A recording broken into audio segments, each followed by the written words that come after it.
ऐसे बहुत ही कम स्टूडेंट होंगे जिनको ये प्रॉब्लम नहीं होगी कि पढ़ा हुआ याद नहीं रहता। क्या करें, हम पढ़ते तो हैं लेकिन फिर बाद में भूल जाते हैं। तो अगर हम भूल जाते हैं तो क्या ही फायदा हमारे पढ़ने का, क्योंकि हमारी मेहनत तो आखिर में बेकार ही जानी है। तो डोंट वरी, क्योंकि अब से ऐसा बिल्कुल भी नहीं होगा, क्योंकि अब से आप जो भी पढ़ोगे वो आपको याद रहेगा, हमेशा याद रहेगा, क्योंकि इस प्रॉब्लम का सलूशन निकल गया है, जिससे आपका टाइम भी बचेगा और आपको रिजल्ट भी 100% बहुत ज्यादा मिलेगा। पढ़ा हुआ सब कुछ याद तो नहीं रखा जा सकता है, लेकिन हम इसे काफी हद तक कंट्रोल कर सकते हैं। इस वीडियो में मैं आपको 3 ऐसे टिप्स बताने वाली हूँ जो एक्चुअल में बहुत ज्यादा इफेक्टिव है, क्योंकि मैंने इसे पर्सनली यूज किया हुआ है, इसलिए आप भी इसे फॉलो जरूर कीजिएगा, तभी आपका टाइम भी बचेगा और आपको रिजल्ट कई गुना ज्यादा मिलेगा। पहला पॉइंट है स्टडी लेस स्टडी गुड। भले कम पढ़ो लेकिन अच्छा पढ़ो। ये गलती मैक्सिमम लोग करते हैं। आपको जितना जरूरी होता है आप उससे कई गुना ज्यादा पढ़ लेते हैं, जिसकी वजह से आपको जो याद रखना चाहिए आप वो भी भूल जाते हो।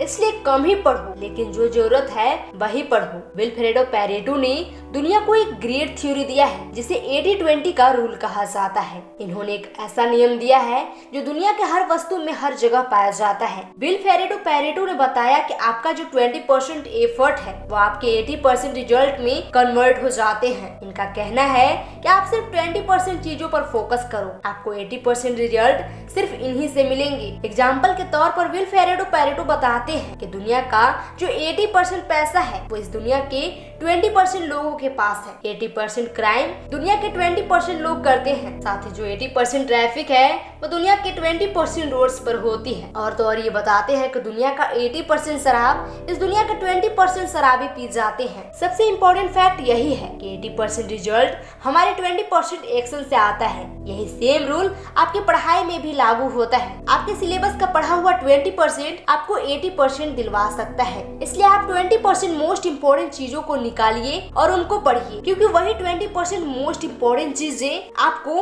80% रिजल्ट दिलवा सकती है। जब आप इस 20% को निकालोगे तो आपके सिलेबस के अकॉर्डिंग ये बहुत ही कम होगा, इसलिए ये जो बहुत ही कम है इसे बहुत ही अच्छे से कंप्लीट कीजिए। नेक्स्ट पॉइंट है स्टडी इन मॉर्निंग। ये जो पॉइंट है वो एक्चुअल में बहुत इम्पोर्टेंट है, इसलिए क्योंकि हमारे लाइफ में ज्यादातर जो पढ़ाई है वो सुबह ही की जाती है। एक तरफ आप सुबह में 2 घंटे पढ़कर देखो और वहीं दूसरी तरफ आप एक ऐसे स्टूडेंट को ले लो जो दिन में 4 घंटे पढ़ता हो। तो ये जो 4 घंटे वाला स्टूडेंट है उसके कंपेयर में आप ज्यादा आउटकम दे पाओगे। सुबह उठकर पढ़ने के बहुत सारे बेनिफिट्स हैं, जिसमें पहला बेनिफिट्स ये है कि सुबह जो हमारा कंसंट्रेशन होता है वो सबसे ज्यादा हाई होता है, जो आपको पूरे दिन में कभी देखने को नहीं मिलेगी। दूसरा बेनिफिट सुबह जल्दी उठने का ये है कि सुबह के टाइम हमें कोई भी डिस्टर्ब करने वाला नहीं होता है और पूरी एनवायरनमेंट में एक अलग ही साइलेंस होता है, और साइलेंस में कुछ नया सीखने का बात ही कुछ अलग होता है। आप सुबह जल्दी उठकर 3 घंटे भी पढ़ाई करते हो और उसके बाद आप पूरे दिन में आधा से 1 घंटा भी पढ़ाई कर लेते हो तो आपके लिए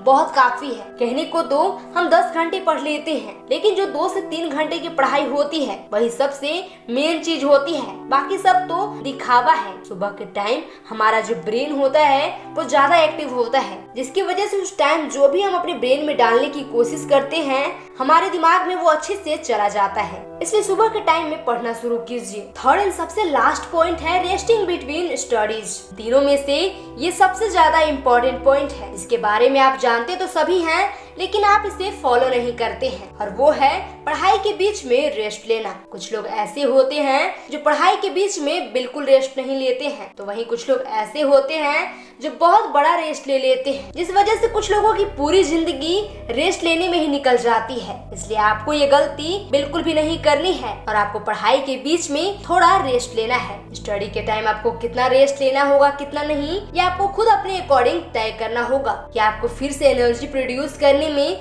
कितना टाइम चाहिए, कि ये आपसे बेहतर दूसरा आपको कोई नहीं बताएगा। फिर भी अगर आपको कोई आइडिया चाहिए तो आप आधे घंटे के बीच में 5 मिनट का रेस्ट ले सकती हैं। आज से और अभी से आप जितनी इम्पोर्टेंस अपनी पढ़ाई को देते हो उतनी ही ज्यादा इम्पोर्टेंट आप अपने रेस्ट को भी दो। अगर आज से अभी से आप इन तीनों टिप्स को फॉलो करना स्टार्ट करते हो तो अभी भी आप औरों से आगे निकल सकते हो। इसलिए बस खामोश होकर मेहनत कीजिए, क्योंकि यही मेहनत आपको एक बेस्ट स्टूडेंट बनाएगी। अगर आपको इस वीडियो में कुछ सीखने को मिला तो प्लीज वीडियो को लाइक कर लीजिए, एंड चैनल पर नए हैं तो प्लीज चैनल को सब्सक्राइब करके इस वीडियो को को ज्यादा से ज्यादा शेयर जरूर कीजिएगा। मिलते हैं नई वीडियो में, तब तक के लिए बाय बाय।